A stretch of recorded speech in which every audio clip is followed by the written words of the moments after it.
Okay, students, today we'll start off with a very interesting topic that is monumental reforms. And why I say it is a very interesting topic because it will now trigger a series of events which will form और which will lead to the formation of Pakistan. लेकिन इधर से जो सारा का सारा एक constitutional एक आपके पास लीगल स्ट्रगल का आगाज़ हुआ. इससे पहले हमने देखा वॉर ऑफ इंडिपेंडेंस जो कि एक फिजिकल वॉरफेयर का पूरा का पूरा एक सेगमेंट हमने देखा हिस्ट्री में, जिसमें हमने देखा है किस तरीके से जो वॉरफेयर हुआ आपके पास फिजिकल वॉरफेयर हुआ. अब आपके पास फिजिकल वॉरफेयर नहीं होगा बल्कि इट वुड बी सारा का सारा जो रिफॉर्म्स के ज़रिए से किस तरीके से आपके पास असेंबली में रिफॉर्म्स लाने के थ्रू आपके पास एक पूरी की पूरी लीगल स्ट्रगल होगी, जो कि बड़ी इंटरेस्टिंग है, जो कि हम हमेशा आज मॉडर्न डेमोक्रेसी में लोगों को समझाने की कोशिश करते हैं कि किस तरीके से जंग के साथ साथ जंग जहाँ पे बेतहाशा ज़रूरत हो जाए, जहाँ पे आपके पास कोई और ज़रूरत या कोई और तरीके का ना बचे तो it should be the last resort. लेकिन उससे पहले सारे के सारे means of communication, means of dialogue, वो जो प्रोसेस है वो सबसे ज़्यादा इंपॉर्टेंट है, क्योंकि डेमोक्रेसी में आपके पास सबसे ज़्यादा इंपॉर्टेंट चीज़ यही है कि there is always room for discussion, there is always room to come and discuss everything on the table, और फिर उसके बाद कोई सोल्यूशन के लिए एमिकेबली मूव किया जा सकता है. सो ये वो पूरी पूरी जर्नी है जो हमारी डेमोक्रेसी के बारे में ख़ास तौर पे हमारे जो दिमाग है उसको बहुत ज़्यादा खोलेगी. ब्रिटिशर्स ने 1909 में इंडिया में रिफॉर्म्स इंट्रोड्यूस किए जो कि मॉडल रिफॉर्म्स थे. अब हम आपको एक चीज़ पहले सिमिलर डेपुटेशन में बता चुके थे, और वो क्या थी कि 1909 के रिफॉर्म से पहले लिबरल पार्टी ने एक चीज़ की अनाउंसमेंट की थी कि हम इंडियंस को ज़्यादा seats in the assembly provide करेंगे. और इसके तहत इनका मकसद क्या था? इसके तहत इनका मकसद ये था कि थ्रू ग्रेटर रिप्रेजेंटेशन वो इंडियंस को ये चीज़ का एहसास देना चाहते थे कि हमने देखो आपकी रिप्रेजेंटेशन बढ़ाई तो हम आपको ज़्यादा पावर दे रहे हैं. अब आज की जो आगे की क्लास होगी उसमें यही बात समझेंगे कि क्या वाक़ई में ऐसा था कि नहीं था? तो 1909 के जो मॉर्ले मिंटो रिफॉर्म्स थे, मॉर्ले और मिंटो क्यों कहते हैं इसको? क्योंकि उस ज़माने के जो secretary of state for India थे, सेक्रेटरी ऑफ स्टेट के लिए जो इस पूरी की पूरी टर्मिनोलॉजी को समझाया गया था वॉर ऑफ इंडिपेंडेंस का, जब आपको लेक्चर बताया गया था, तो आप उसको रेफ़र कर सकते हैं. तो सेक्रेटरी ऑफ स्टेट उस ज़माने के आपके पास जॉन मॉर्ले, और उसके साथ-साथ आपके पास लॉर्ड मिंटो, ये उस ज़माने के जो वाइसरॉय थे, लॉर्ड मिंटो. तो ये दोनों शख्सियात ने इंडिया में मिलकर ये रिफॉर्म्स बनाए थे जो कि बेसिकली ब्रिटेन की पार्लियामेंट से पास हुए थे और इंडिया में आके इम्प्लीमेंट हुए थे. अब जब ये रिफॉर्म्स आए तो एक अंडरस्टूड सी बात थी, जो ब्रिटिशर्स का वादा था वो क्या था कि हम ग्रेटर रिप्रेजेंटेशन देंगे. तो क्या ऐसा हुआ? अब इस बात को समझते हैं. तो पहली बात क्या की गई? अच्छा, एक और चीज़ बड़ी इंपॉर्टेंट समझाता हूँ, और ये बात बहुत ज़्यादा गौर से समझिएगा क्योंकि ये बहुत की बात है. आपके पास during the course of the history syllabus जब हम 1999 तक पढ़ते हैं, तो हम एक चीज़ को देखते हैं कि जिस तरीके से आज मॉडर्न डेमोक्रेसी जो पाकिस्तान में फॉलो होती है, जिसको हम पार्लियामेंट्री फॉर्म ऑफ डेमोक्रेसी कहते हैं, इसमें generally most of the times 2 houses of parliament होते हैं. 2 houses of parliament the at federal level. 2 houses of parliament at federal level. एक तो प्रोविंशियल लेवल होता है जो कि प्रोविंशियल असेंबलीज को कहते हैं, लेकिन फेडरल लेवल पे there are 2 houses of parliament.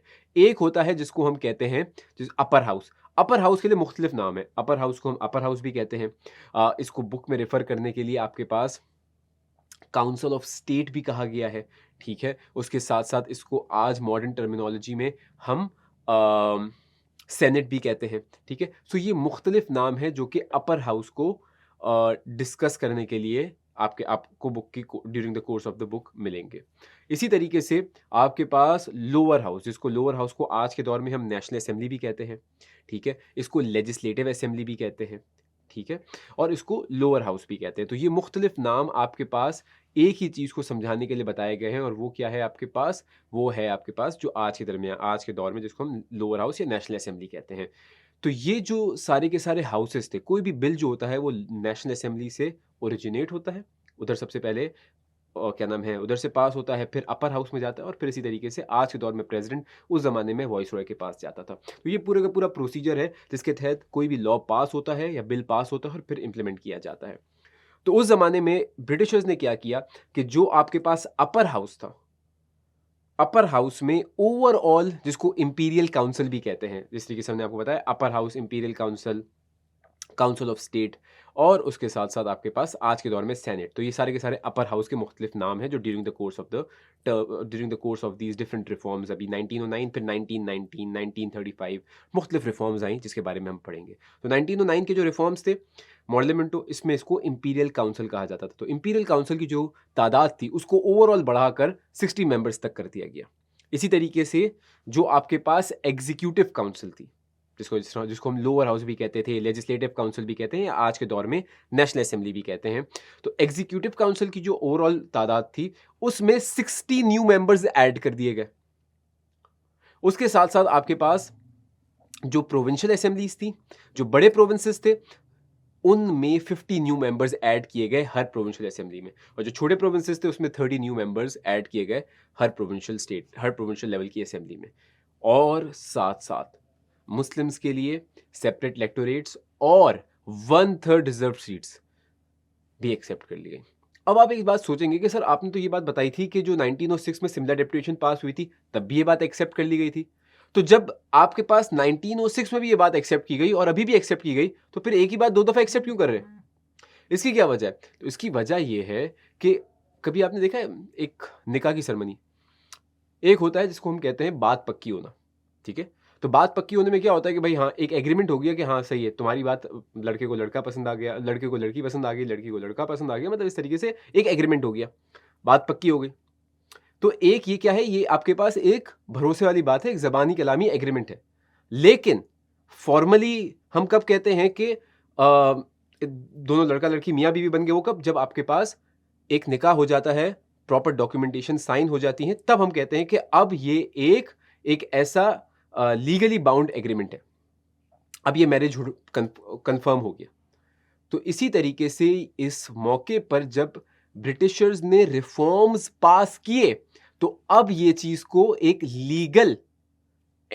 किस्म से लीगली जस्टिफाइड हो गया। अब आपके पास ये ब्रिटिशर्स ने कानून का हिस्सा बना दिया, लॉ का हिस्सा हो गया। कि एक तो पहले तो लॉर्ड मिंटो ने सिर्फ जबानी कलामी ये बात की थी, बात पक्की हो गई थी किस्म से, अब ये लॉ का हिस्सा बन गया कि मुस्लिम्स को सेपरेट इलेक्टोरेट्स और 1/3 रिजर्व सीट्स मिलेंगे। तो ये सारे के सारे मॉडल रिफॉर्म्स थे। 4 मार्क का सवाल आता सकता है कि what were the salient main features of model reforms. और फिर एक 7 मार्क का सवाल आता है कि what was the reaction of the Indians to the model reforms, या why were the model reforms rejected by Hindus. तो अगर आपके पास इन दोनों नेचर के सवालों को समझने के लिए आपको रिएक्शन समझ आना चाहिए। मुस्लिम्स बहुत खुश थे, Muslims were very happy, the position of Muslims had improved overnight, partition of Bengal change नहीं हुआ था, मुस्लिम्स को सेपरेट इलेक्टोरेट्स और 1/3 रिजर्व सीट्स का जो प्रॉमिस किया गया था वो मिल गई थी। मुस्लिम्स ने therefore declared their loyalty towards the British, Muslims were against the swadeshi movement, they believed it was the right time to show their support towards the Britishers. तो that was the reaction of the Muslims. The Muslims were very happy. On the other hand, Hindus were very against it. Hindus को, और Hindus यही बात कर रहे थे, Hindus ये कह रहे थे कि एक तो ये जो काम ब्रिटिशर्स ने सेपरेट इलेक्टोरेट्स और 1/3 रिजर्व सीट्स को एक्सेप्ट करके किया है, ये अनडेमोक्रेटिक है। भाई अनडेमोक्रेटिक क्यों है? क्योंकि मुस्लिम्स की तादाद मैंने आपको क्या बताया था, 1/4 थी। तो मुस्लिम्स को सीट्स कितनी मिलनी चाहिए थी? 1/4। लेकिन मुस्लिम्स को सीट्स कितनी दी गई? 1/3, मोर देन देयर रिप्रेजेंटेशन। तो क्या ये डेमोक्रेटिक बात है? नहीं बात। तो हिंदूज आर्ग्यू कर रहे थे कि भाई ये तो एक अनडेमोक्रेटिक एक्शन है। ब्रिटिशर्स कह रहे थे कि हम डेमोक्रेसी लाएंगे, तो ब्रिटिशर्स जो बात कर रहे थे उस बात पे इंप्लीमेंट नहीं कर रहे। और साथ साथ तो एक तो इस वजह से रिजेक्ट किया गया, इसीलिए हिंदूज का रिएक्शन बहुत ज़्यादा सख्त था। उसके साथ साथ हिंदूज ये भी बात कहते थे कि आपके पास ये जो रिफॉर्म्स आई हैं, इन रिफॉर्म्स में जहाँ पे ब्रिटिशर्स हमें इस चीज़ के बारे में बेवकूफ़ बना रहे हैं कि हम देखो किस तरीके से रिप्रेजेंटेशन इंक्रीज कर रहे हैं, वो सिर्फ रिप्रेजेंटेशन इंक्रीज कर रहे हैं, हमारी पावर इंक्रीज नहीं कर रहे। अभी तक सारी की सारी मेजर पावर्स किसके पास है? वॉइसरॉय के पास है। ये जितनी भी तादाद इंक्रीज की गई, चाहे आपके पास इंपीरियल काउंसिल में, एग्जीक्यूटिव काउंसिल में, प्रोविंशियल काउंसिल में, भाई पहले 5 लोग एक बात कर रहे थे, 50 लोग एक बात कर रहे हैं। उस बात पे इंप्लीमेंट करवाने की ताकत क्या इंडियंस के पास आई? नहीं आई।